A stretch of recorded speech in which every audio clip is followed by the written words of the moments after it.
So Y Combinator here is in scheme language. So this is Y Combinator, and this is an application of Y Combinator with the function length. Right, length function is very simple. Since we can't use recursion, we have to pass length as an argument to this function.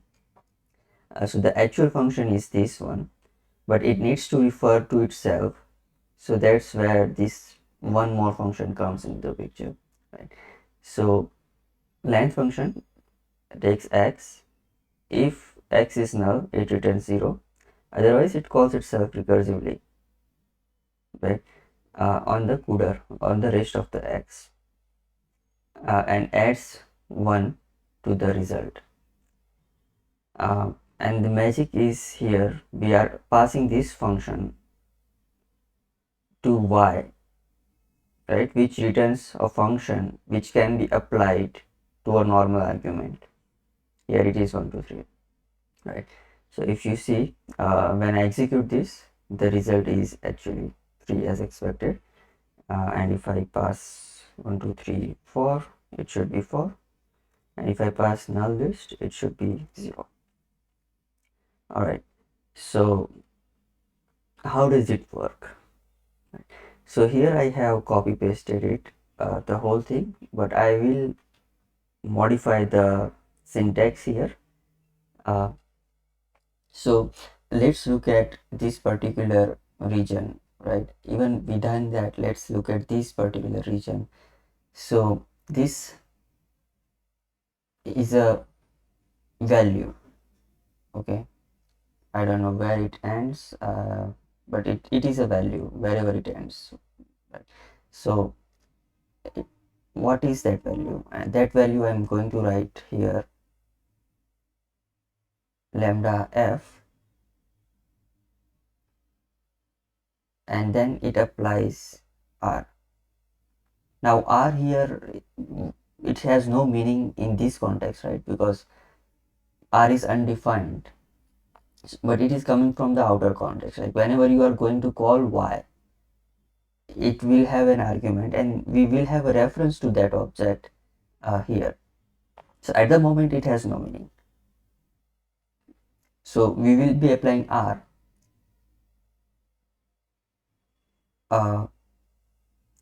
and r will take one argument, which will be a function. So this r stands for recursion, right? And this is a function of the actual argument lambda x, right? What it does is it applies this f which was passed to itself, and then whatever the result is, it applies x to it.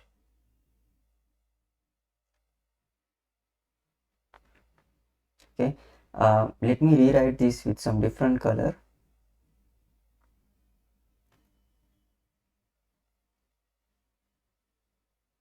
So it applies lambda x ff x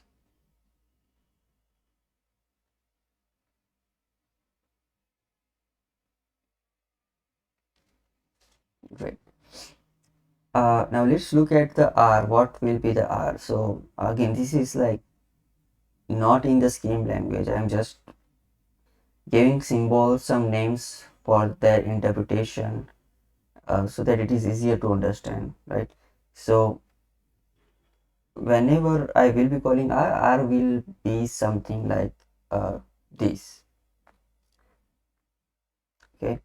um uh, you know what, let me not do that. Let me do this. Let's take this function lambda length. I will call it r, or not r, sorry, length is a function, so okay, let's call it r. Maybe it is already getting confused. um, when you call r, it will sorry, when you call this function with r, some function, it returns another function. What is that function? That function is the actual recursion function, right? uh, Lambda x, and this is where it will check if not x. I'm again using a different syntax. Not x means if x was null, then 0, otherwise 1 plus r on the rest of the x. So for the rest of the x, I will use a different notation, x dash.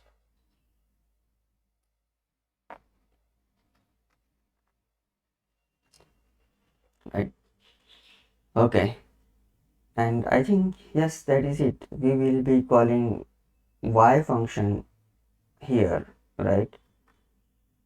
So that means that this whole thing here gets the name r, right? So this is in some sense r when we call y of this thing, right? When we do this thing here.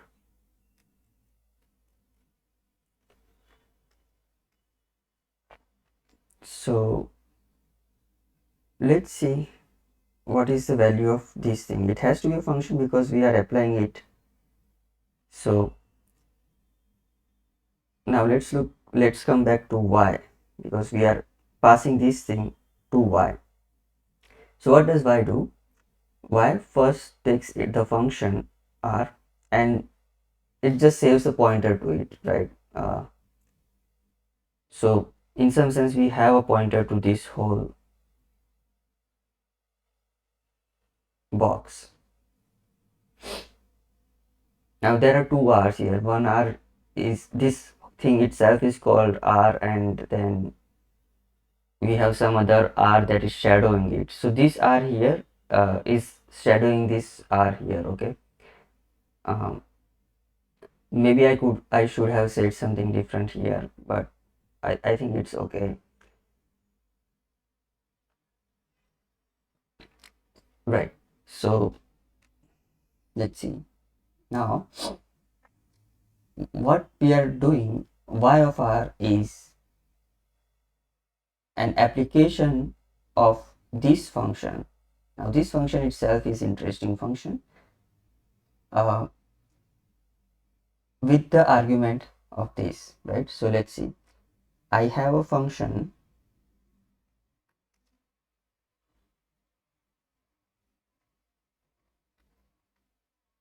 lambda f, and it applies f to f itself. Okay, so I'm evaluating this whole pink thing with a function. What is that function? That is this green function, right? So when I pass this green thing here, what does it do? It evaluates itself, right, with some value of f. What is that value of f? It is the green function itself, right? So one iteration of this would be, the intermediate value would be something like this: r lambda x, and then this f applied to itself. What is this f? Again, it's a pointer to this green thing. So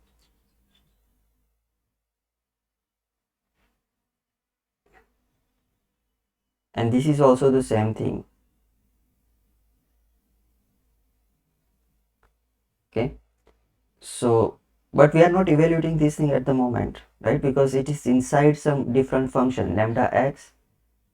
So this thing will only be evaluated once we have the value of x, not at the moment, but we still store the pointer to that thing. Okay, right. So Now what is the value of r evaluated with this function? Okay, that is the value of this red box here with the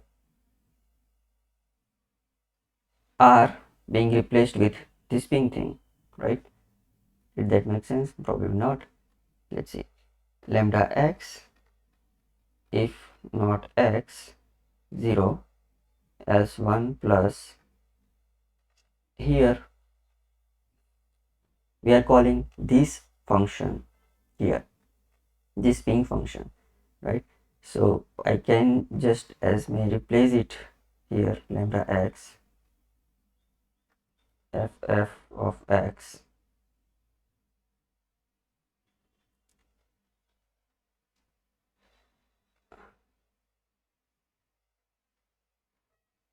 and I'm calling that with the x prime. Okay,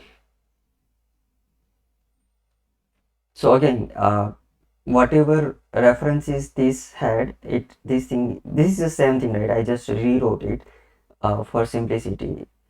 uh, so it's actually the ping function which has back pointer to the actual green function here. So that's it, that's the application of y here. Right now we can evaluate this thing with any argument as we want. Okay, so if I evaluate this thing with, let's say, 1 2 3, what happens? This is a function x, so this is my x. Right now my x is 1 2 3. Is x null? No, it's not null, so I will be evaluating this thing. So my result is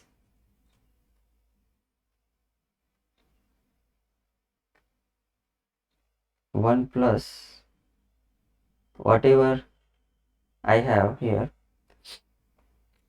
So I'm evaluating this. I have a function, it's already, an expression. There is nothing unknown to it. Then there is this x prime. X prime is basically the tail of this list, which is 2 3. And I'm evaluating this function with x being replaced by 2 3, right? So uh, dot dot dot with 2 3. So in the next iteration my x becomes 2 3, right? And we are evaluating this thing with 2 3, but we don't know this value f applied to f itself, and we'll be applying x to it. So let's see what is f applied to itself. Once we know this, it has to be a function of x, right? It can't take a function as input, it has to take something like this as input. And then once we have that function, we can apply it to 2 3. Okay, so let's see what is ff. Remember, f was a pointer to this green thing, so we are doing this thing over again here. We are calling this function, this green function, with a reference to itself, right? And what does it do? Remember, that is exactly what we did here. Lambda f, now we know the f, it's whole thing itself, the value of r, lambda x, and then f again. This is not being evaluated yet, because this is just defining another function, right? So f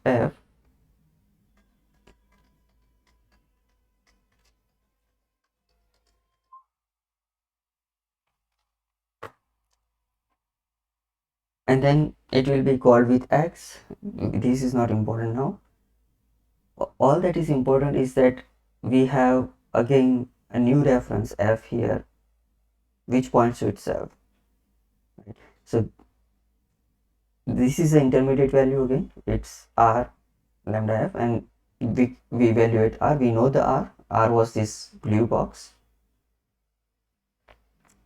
So now this r gets replaced by this thing here, right? So we have this function again, right? um, this inside here, right? Why is that? So lambda r, now we have a pointer uh, to r. What is r here? This thing here, right? This is my r. This is the r that will be shadowing this r, right? uh, right. So when I evaluate this outer blue box with r being replaced, this is the value, right? This is the replacement of that r, and it is a function of x as expected. So we can call it with 2 3, right? So when x is 2 3, we check again whether it is null. It is not null, so we do 1 plus and we repeat the whole process again, right? So assume that our x was actually empty, so I will skip few steps. There will be one step for 3, and it would have 1 plus here something, then my x is null. So finally, when x is null, we are here, and when x becomes null, we don't evaluate this function, so we don't do recursion indefinitely. When x becomes null, we say 0 and we just return to the value. So now we have evaluated this thing with x prime is equal to null, right? So 1 plus 0 is 1. Then we are one step back. We evaluated this thing where x prime was 3. Sorry, x prime was 2 3, and 1 plus 1 becomes 2, and then again one step back and we have the result, right? I hope that future me will be able to understand whatever I recorded here.